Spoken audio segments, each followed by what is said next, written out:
आज रोजी नाही ही बाग अशी वाटते का 5-6 वर्षाची, पण ऍक्च्युअली ही बाग नाही का फक्त 2.5 ते पावणे 3 वर्षाची. त्याच्या पुढली बाग नाही. सर पूर्ण ही बाग दाखवा वरनं पण, म्हणजे बऱ्याच जणांना वाटतं लाईन की दाखवून हा दोन्ही लाईन मधलं अंतर, हं. दोन्ही झाडामधलं अंतर, सगळ्यात महत्वाचं पानाची कॅनोपी. इकडे दाखव. हो. पायलाच्या खाली माल आहे, असं दाखव. हा माल अतिशय सुंदर माल लागलेला आहे आणि साईज पण बनली. 2.5 वर्षाचे झाड आहेत. हा, हे 2.5 वर्षानंतर नाही का फर्स्ट टाइम नाही का ह्या झाडांना एवढा माल लागलेला आहे. अखेरीच्या आधी 1 टन माल जे आहेत आपला 1 टन 20 किलो माल गेलेला आहे. और आज रोजी तरी बी 3 टनच्या आसपास माल आपल्या झाडाला आहे.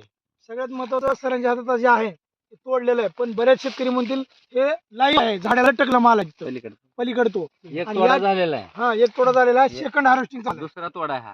आणि प्रत्येक झाडाला तुम्ही दाखवू शकता. आणि सगळ्यात महत्वाचं काय तर या ठिकाणी सरांच्या पण बनलेली. नाही नाही, प्रत्येक झाडाच्या खालून माल आहे. पानामध्ये भरपूर माल आहे. हा. तरी एक तोडा झालेला आहे बरं का. हा, second तोडा harvesting. व्हायच्या आधी घ्यायला पाहिजे होतं, मग हँग झालं फुल माल. सर्वप्रथम या ठिकाणी सर तुमचं पूर्ण नाव सांगा. माझं पूर्ण नाव अल्ताफ रशीद शेख, वालम टाकली, तालुका शेवगाव, जिल्हा अहमदनगर.